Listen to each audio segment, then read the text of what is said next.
കേരളം ഉറ്റുനോക്കിയ ഒരു നിയമസഭാ തെരഞ്ഞെടുപ്പ് 6 മണിയോടെ അവസാനിച്ചിരിക്കുകയാണ്. LDFും UDFും ശക്തി കാണിക്കാൻ BJPയും ഒത്തൊരുമിച്ച ഈ തെരഞ്ഞെടുപ്പിൽ വിജയം ആർക്കെന്ന് നമുക്ക് പ്രവചിക്കാൻ അല്പം പ്രയാസമാണ്. ഞാനിപ്പോൾ കോഴിക്കോട് സൗത്ത് മണ്ഡലമായ കുറ്റിച്ചിറയിൽ ഇവിടെ LDFിന്റെയും UDFിന്റെയും 2 കരുത്തരായ സ്ഥാനാർത്ഥികൾ നമ്മുടെ മുഖാമുഖത്തിൽ എത്തിയിരിക്കുന്നു. അവരോട് ചോദിക്കുക ആരുടെ പക്ഷത്താണ് വിജയം എന്ന്.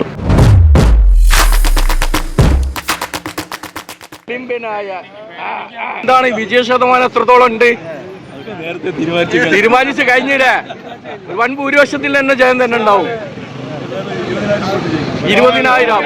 ഓ ഗുഡ് ഗുഡ്.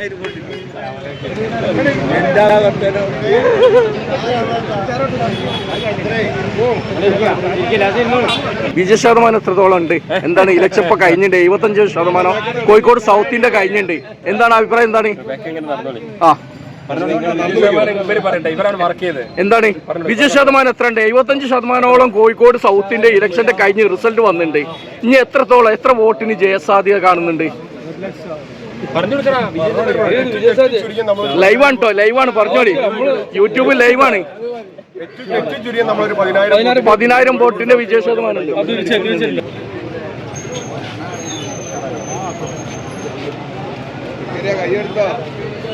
സൗത്ത് മണ്ഡലം ഇലക്ഷൻ കഴിഞ്ഞ് എന്താണ് അഭിപ്രായം? ആര് ജയിക്കും?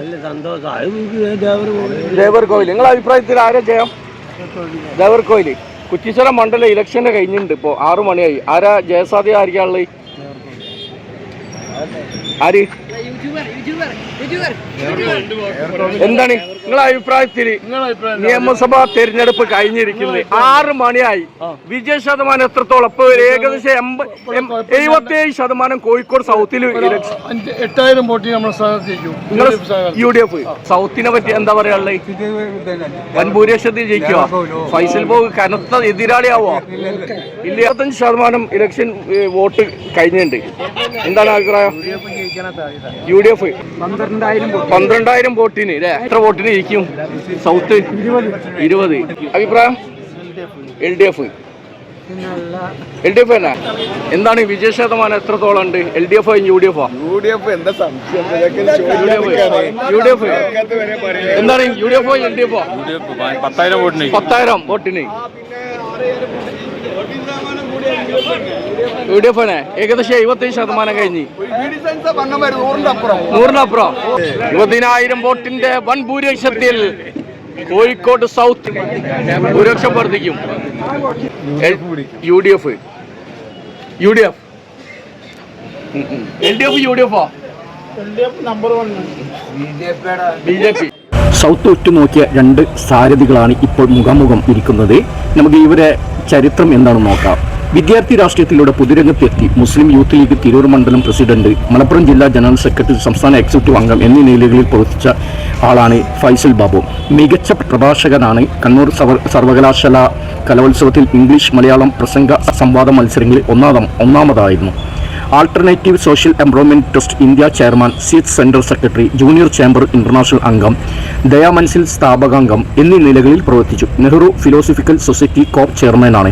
Mumtaz Mahal group of companies managing director VK യാഹു ആജിയാണ് പിതാവ്. മാതാവ് മച്ചിക്കേരി തുമ്പിൽ ഫാത്തിമ മോൾ. അലോവർ ഫാർമസ്യൂട്ടിക്കൽസ് CEO ഡോക്ടർ ആജറയാണ് ഭാര്യ. മക്കൾ ഫിദൽ അഹമ്മദ്, മറിയ തലാഷ്.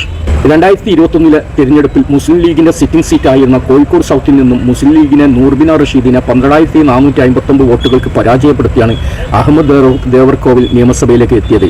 അദ്ദേഹത്തിന്റെ ആദ്യ നിയമസഭാ തെരഞ്ഞെടുപ്പിൽ തന്നെ 2ാം പിണറായി വിജയൻ മന്ത്രിസഭയുടെ ആദ്യ 2.5 വർഷം തുറമുഖം മ്യൂസിയം, പുരാവസ്തു ആർക്കൈവ്സ് എന്നിവയുടെ മന്ത്രിയായിരുന്നു. 1977 അദ്ദേഹം കുറ്റ്യാടി ഹൈസ്കൂളിൽ 10ാം ക്ലാസ് പൂർത്തിയാക്കി. അടിയന്തരാവസ്ഥക്കെതിരെ ഒരു സ്കൂൾ മാഗസിനിൽ ഒരു ഉപന്യാസം എഴുതിയതിന് അദ്ദേഹം അറസ്റ്റിലായി. മുസ്ലിം ലീഗിന്റെ വിദ്യാർത്ഥി സംഘടനയായ MSFന്റെ കായക്കൊടി പഞ്ചായത്ത് പ്രസിഡന്റ്, കോഴിക്കോട് ജില്ലാ സെക്രട്ടറി എന്നീ പദവികൾ വഹിച്ചിട്ടുണ്ട്. അടിയന്തരാവസ്ഥ കാലത്തെ വിദ്യാർത്ഥി പ്രക്ഷോഭങ്ങളിൽ പങ്കെടുത്തിരുന്നു. 1994 ഡൽഹിയിൽ ചേർന്ന പ്രഥമ INL രൂപീകരണ കൺവെൻഷനിൽ പങ്കെടുത്തിരുന്നു. നിലവിൽ INL അഖിലേന്ത്യാ ജനറൽ സെക്രട്ടറിയാണ്.